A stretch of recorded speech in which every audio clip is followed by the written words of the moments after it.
आप सभी का फिर से स्वागत है मेरे YouTube चैनल पर। और आज की इस वीडियो में हम बात करने वाले हैं आचार्य रामचंद्र शुक्ल जी द्वारा लिखा गया निबंध उत्साह, जो कि चिंतामणि में संकलित है। आप सभी को पता है चिंतामणि के अंदर ज़्यादातर जो निबंध है मनोविकार से संबंधित है। और मनोविकार क्या होते हैं इसके लिए मैंने आपको पहले एक वीडियो बना दी है। उनका पहला जो निबंध था इसी पर ही था कि मनोविकार क्या है। तो उसी मनोविकार के अंदर का जो एक भाव है उत्साह, उसी के ऊपर आचार्य रामचंद्र शुक्ल जी ने पूरा निबंध लिखा है। और आज की इस वीडियो में हम इसी उत्साह को, जो मनोविकार है यानी कि एक भाव है, हमारा ही उत्साह एक भाव है, उसी को हम आज की इस वीडियो में अच्छे से समझने वाले हैं। तो आपको याद होगा कि मैंने आपको पिछली वीडियो में बताया था कि हमारे दो प्रकार के भाव होते हैं मेन, जो शुरुआत में एक बच्चे के अंदर पाए जाते हैं, जो कि सुख का और दूसरा दुख का। तो दुख के भाव के अंदर मैंने आपको कुछ उसके अंदर और भी जो से रिलेटेड भाव है जो आगे चल करके उसी में उत्पन्न होते हैं दुख के, यानी एक तरीके से दुख का जो वर्ग है उसके अंदर और भी कई सारे भाव आते हैं। उसी में से मैंने एक भाव आपको बताया था भय, क्रोध, घृणा, ये सब दुख वाले वर्ग के अंदर आते हैं। दूसरा भाव जो है सुख का यानी आनंद का, उसके अंदर जो भाव आते हैं उसका एक भाव है उत्साह। तो इसी उत्साह के ऊपर हम लोग आज बात करेंगे। तो उत्साह आपको पता लग गया ये किसके वर्ग में आता है। ये जो भावना हमारी होती है सुख की, खुशी की, आनंद की, ये उसके अंदर उत्साह वाली भावना आती है। तो जब हम बात करेंगे इस भय की, क्रोध की, तो वो किसके वर्ग का होगा, दुख के वर्ग का होगा। तो अगर आपने मेरी मनोविकार वाली वीडियो इससे पहले देखी है, जो कि आचार्य रामचंद्र शुक्ल जी का पहला ही निबंध है, तो आप समझ गए होंगे कि मैं क्या कहना चाह रहा हूँ। तो अब हम चलते हैं अपने आज के इस वीडियो का जो टॉपिक है उसकी ओर, जो कि है उत्साह। जैसा कि मैंने आपको पहले की वीडियो में बताया था कि ये जितने भी भाव हम आचार्य रामचंद्र शुक्ल जी हम जो मैं बता रहे हैं वो सभी हमारे अंदर हैं। इन भाव को हमने फील किया है कहीं ना कहीं, चाहे बेशक हम क्रोध की बात करें, सुख की बात करें या दुख की बात करें। उसी प्रकार से उत्साह एक भाव है जिसे आपने कभी ना कभी फील तो किया ही होगा। जब आप याद करें, जब कोई ऐसा कार्य आप जिसे करने के लिए आप बहुत ज़्यादा उत्साहित हो, यानी कि आप उसे करने के लिए बहुत ज़्यादा तत्पर हो उस काम को करने के लिए, तो उस भाव को आप याद करने की कोशिश करिए। जब आप उत्साह में होते हैं तो आपके सामने कितनी भी बड़ी कठिन से कठिन परिस्थितियाँ क्यों ना आ जाए, आप उस कार्य को करने से पीछे नहीं हटते। आप उस जो परिस्थितियाँ होती है मुश्किल, उसका सामना करने के लिए भी तैयार होते हैं। क्यों? क्योंकि आपके अंदर उस कार्य को करने के लिए जो उत्साह होता है वो भरपूर होता है। तो बेसिकली आपको उत्साह क्या है इसका नॉर्मली आइडिया लग गया होगा। तो अब हम चलते हैं कि आचार्य रामचंद्र शुक्ल जी उत्साह को किस तरीके से परिभाषित करते हैं और इसके बारे में रामचंद्र शुक्ल जी के क्या विचार हैं, इसे जान लेते हैं। तो आचार्य रामचंद्र शुक्ल जी कहते हैं साहसपूर्ण आनंद की उमंग का नाम क्या है, उत्साह है। तो इस शब्द को आप देख सकते हैं, यहाँ पर यहाँ लिखा है साहसपूर्ण। इस साहस वर्ड को आप देखिए, इस साहस शब्द के अंदर ही छुपे जो इसका मतलब है, इसी शब्द के अंदर और भी बातें छुपी पड़ी जिसे हमें समझना चाहिए। जैसे इसके अंदर अगर आप देखें कि कठिन परिस्थितियों से लड़ना क्या है, एक तरीके से साहसपूर्ण कृत्य कहलाता है। तो साहस के अंदर हम बात करते हैं कठिन परिस्थितियों की। तो यानी कि कठिन परिस्थितियों से जब हम कोई कार्य कर रहे हैं उत्साह में, तो हम क्या है, कठिन परिस्थितियाँ भी हमारे सामने आती है, उसको हम लोग साहस के साथ कर रहे हैं। और उसे करने में सबसे बड़ी बात जो है, हमें आनंद की अनुभूति हो रही है। काम कठिन है और उसे करने के लिए साहस की आवश्यकता पड़ रही है, परंतु इसके बावजूद भी हम उसे आनंद से कर रहे हैं। तो आनंद का भाव जुड़ा है साहस के साथ। तो उसी को ये क्या कहते हैं, आचार्य रामचंद्र शुक्ल जी कहते हैं कि वहीं पर ही उत्साह होता है।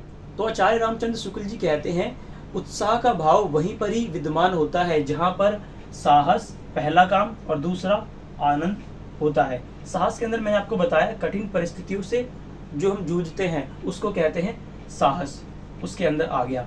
तो यहाँ कर्म मैंने लिख रखा है कि साहस की कठिन परिस्थितियों से जब हम गुजरते हैं तो कोई ना कोई हम कर्म करते हैं, कार्य करते हैं, तो इसलिए यहाँ पर कर्म मैंने लिख रखा है। परंतु इसी कर्म को, ये कर्म भी क्या है, इसी के अंदर ही आ जाएगा साहसपूर्ण के अंदर।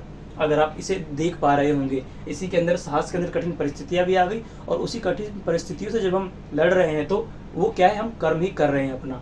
तो इन सब कर्मों को करते हुए हम जब आनंद को अनुभव करते हैं, ये आनंद वाला भाव, तो उत्साह जहाँ पर भी होगा वहाँ पर साहस और आनंद, ये दो चीजें आ जाती है। और आपको इसी के अंदर एक चीज और याद रखना है कि उत्साह के अंदर कर्म और कठिन परिस्थितियां इसी के अंदर छुपे पड़े हैं। बाकी आनंद तो सबसे अलग है ही। तो ये थी आचार्य रामचंद्र शुक्ल जी ने उत्साह के बारे में जो बताया। अब इसी उत्साह को और अच्छे से समझने के लिए उन्होंने काफ़ी कुछ अंदर बताया है, तो चलते हैं अब उन्हें जानते हैं उन सब चीज़ों को। आचार्य रामचंद्र शुक्ल जी कहते हैं, जो व्यक्ति कर्म को ज़्यादा प्रधानता देता है, कर्म करने में ज़्यादा विश्वास रखता है, कर्म करने में सौंदर्य को देख पाता है, सच्चे जो उत्साही होते हैं वही होते हैं। कि सच्चा उत्साही हमेशा कर्म करने पर ज़्यादा ध्यान देता है। और इस पॉइंट को आगे मैं आपके सामने बहुत अच्छे से एक्सप्लेन करूंगा, क्योंकि शुक्ल जी ने इसे बहुत अच्छे से बताया है। अभी बस थोड़ा सा हिंट दिया है कि कर्म के बारे में थोड़ी सी बात आई। अभी हम पहले ये जान लेते हैं कि उत्साह के भेद क्या है।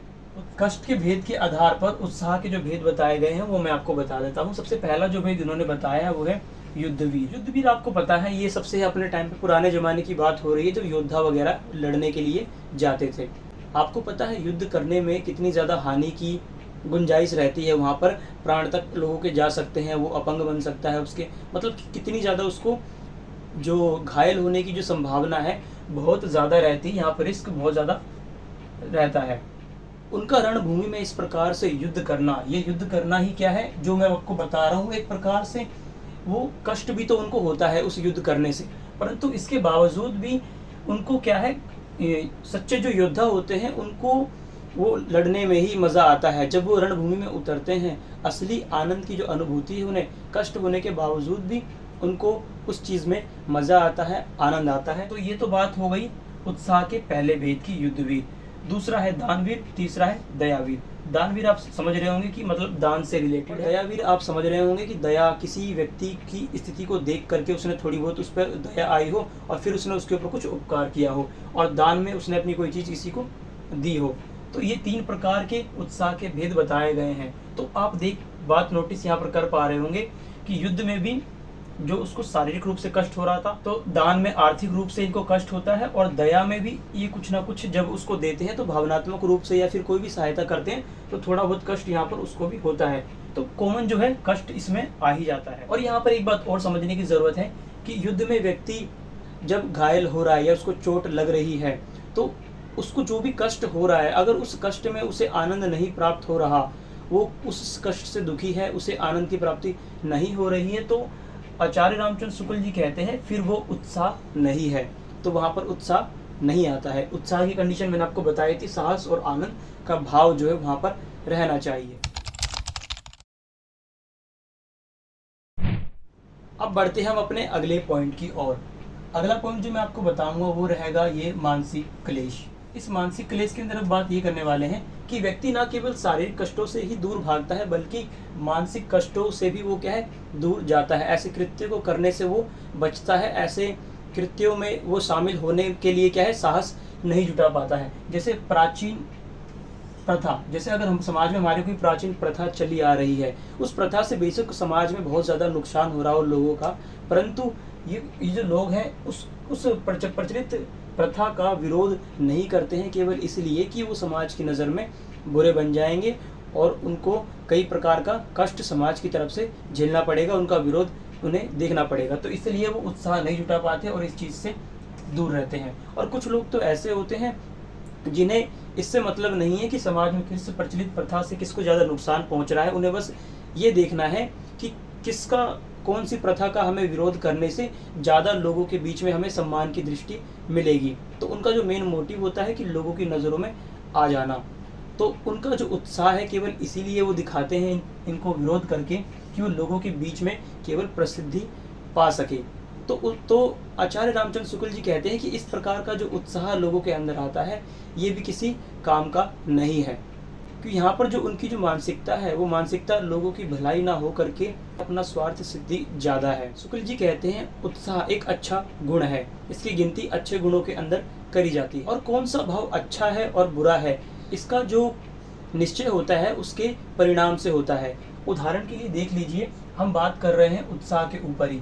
तो एक व्यक्ति उत्साह दिखाता है अपनी आत्मरक्षा के लिए, दूसरों की रक्षा के लिए, देश की रक्षा के लिए वो लड़ता है और उत्साह दिखाता है या फिर कर्म करता है। तो ये जो उत्साह है ये अच्छा माना जाएगा, बजाय जो व्यक्ति उत्साह दिखाए दूसरों को लूटने में, दूसरों को मारने में और अपना स्वार्थ केवल सिद्ध करने के लिए। अब आचार्य रामचंद्र शुक्ल जी आगे बताते हैं कि जो उत्साह जिसके बारे में हम अभी तक बात कर रहे थे कि ये उत्साह आखिरकार उत्पन्न कैसे होता है, ये उत्साह आता कैसे है। उत्साह जो है किसी व्यक्ति की वजह से या फिर किसी वस्तु की वजह से नहीं आता, उत्साह जो आता है वो कर्म से आता है।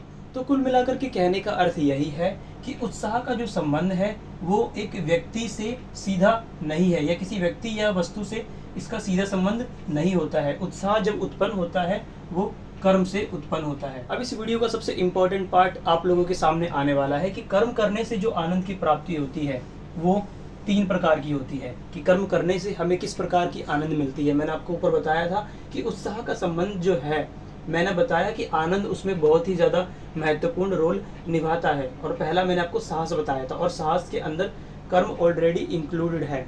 तो कर्म और आनंद इसके 2 महत्वपूर्ण एलिमेंट्स जो है उसके ऊपर अब हम बात कर रहे हैं। तो सबसे पहले पॉइंट के ऊपर हम चलते हैं। सबसे पहला पॉइंट जो कहता है कि कर्म भावना से उत्पन्न उत्साह, कि जो भी कार्य हम लोग करते हैं उसे करने का जो हमारा उद्देश्य है वो कर्म है। कर्म एग्जाम्पल से आप लोग समझिए कि ये व्यक्ति है, इसका ये लक्ष्य है, इसका ये गोल है, इस व्यक्ति को यहाँ तक पहुँचना है। तो यहाँ तक पहुँचने के लिए इस व्यक्ति को कुछ ना कुछ कर्म तो करना पड़ेगा। ये मान लेते हैं ये उसके रास्ते हैं और ये कर्म है, ये काम कर करके वो अपने इस लक्ष्य तक पहुँच जाएगा। तो जो पहला भाव जो हम लोगों के सामने आ रहा है कि कर्म भावना से उत्पन्न आनंद, तो इस व्यक्ति को कहीं ना कहीं ये आशा तो है कि ये यहाँ तक पहुँचेगा, परंतु इसका जो आनंद का जो भाव है वो कर्म में है। ये जो मैंने यहाँ पर बना रखे हैं लाइनें, वहाँ तक पहुँचने के लिए जो सफ़र इसे तय करना पड़ेगा, जो कार्य इसे करना पड़ेगा, इसको जो आनंद की अनुभूति होती है वो शुरुआत से ही होने लग जाती है। तो जब व्यक्ति को कर्म के अंदर ही इतना ज़्यादा मज़ा और आनंद उसे आने लगता है कर्म करने में ही, तो जो फल को प्राप्त होने पर उसे जो खुशी महसूस होती वो खुशी अब उसे इस कर्म करते समय भी बिल्कुल सेम उसी प्रकार की खुशी इसे प्राप्त होने लग जाती है।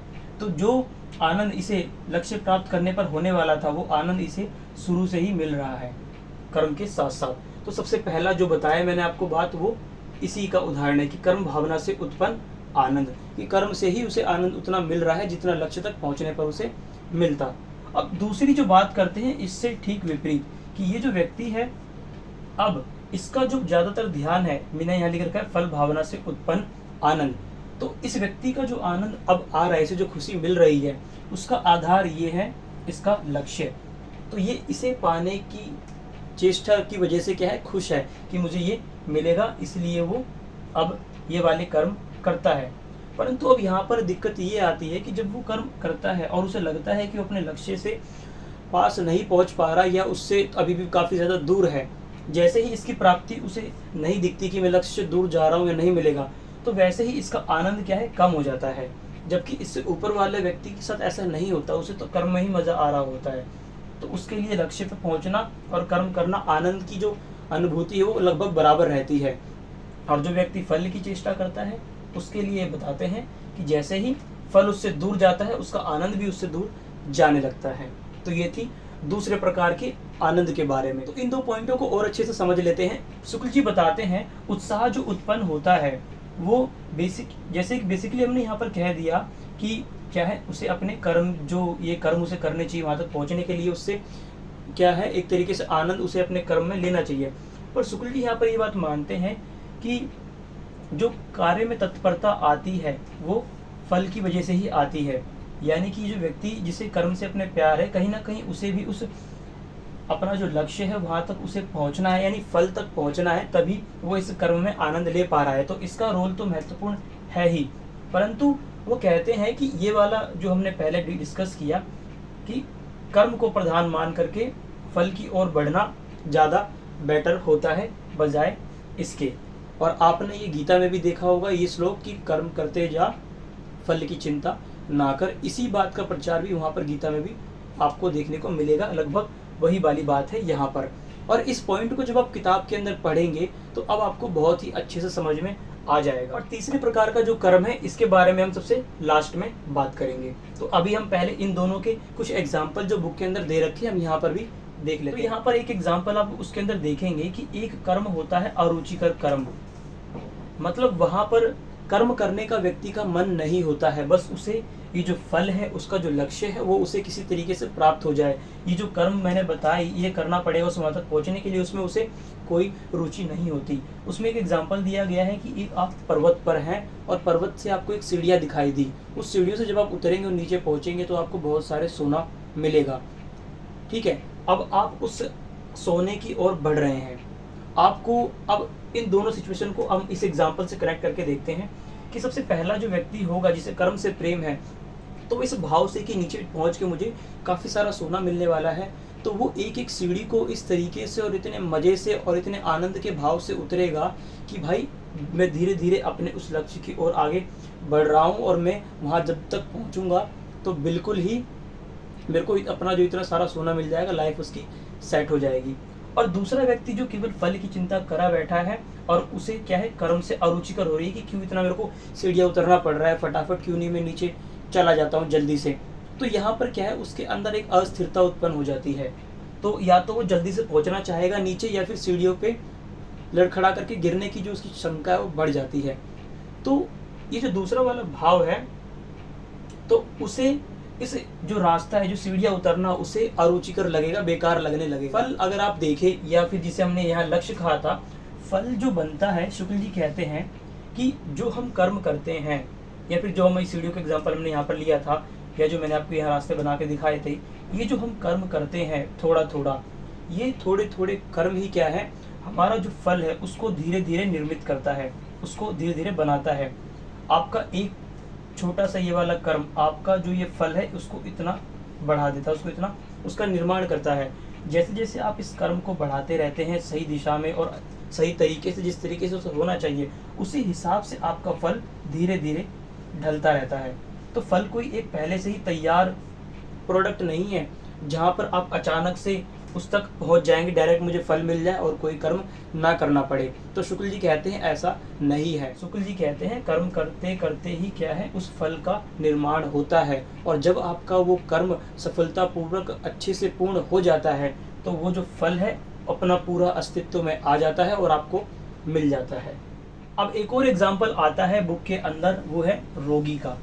कि जैसे कोई एक व्यक्ति, जैसे मान लिया आपका कोई प्रियजन बहुत ज़्यादा बीमार है, तो डॉक्टर आपको कई सारी दवाइयाँ लिख करके देता है कि दवाइयाँ लेकर आइए, फिर ये टेस्ट कराइए और उसे ये दवाइयाँ खिलाइए।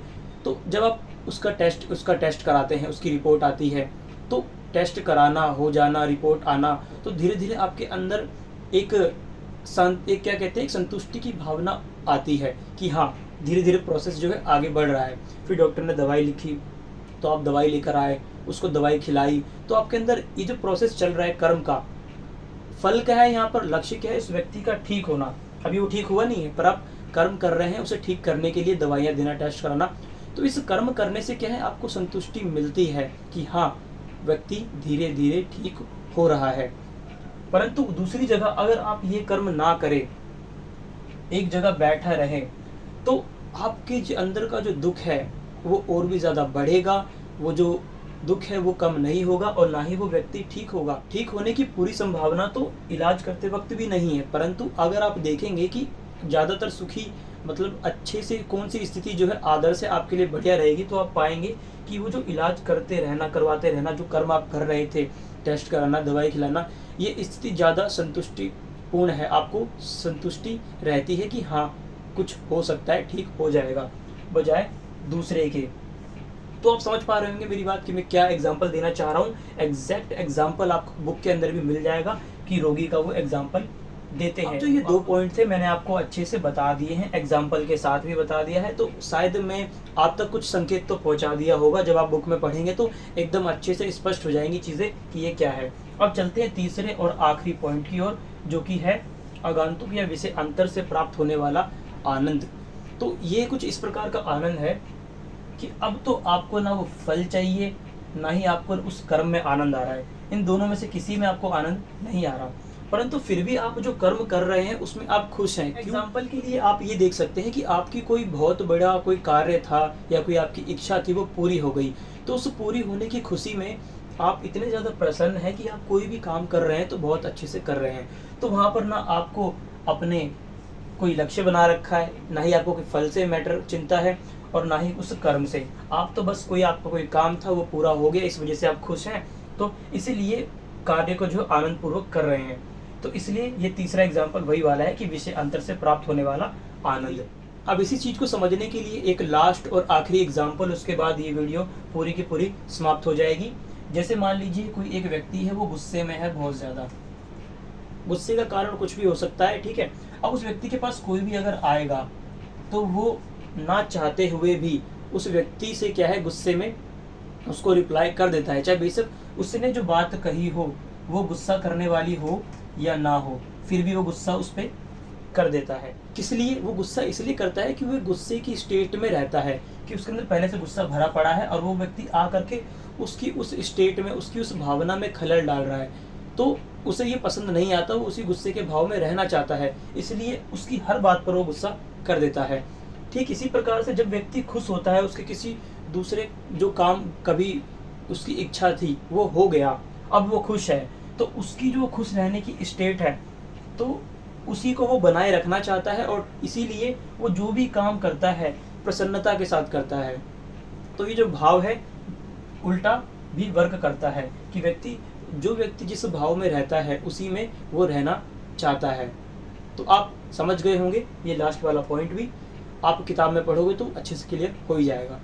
तो वीडियो को अगर आपने यहाँ तक देखा है तो इसको लाइक जरूर कर देना, चैनल पर नए तो सब्सक्राइब कर लो, और अपने दोस्तों के साथ इस वीडियो को जरूर शेयर करना। और अगर आप चाहते हैं कि आपके किसी टॉपिक पर मैं वीडियो बनाऊं तो नीचे कमेंट में आप लिख सकते हैं, मैं उस पर वीडियो बना दूंगा। मैं मिलता हूं आपसे नेक्स्ट वीडियो में, तब तक के लिए अलविदा।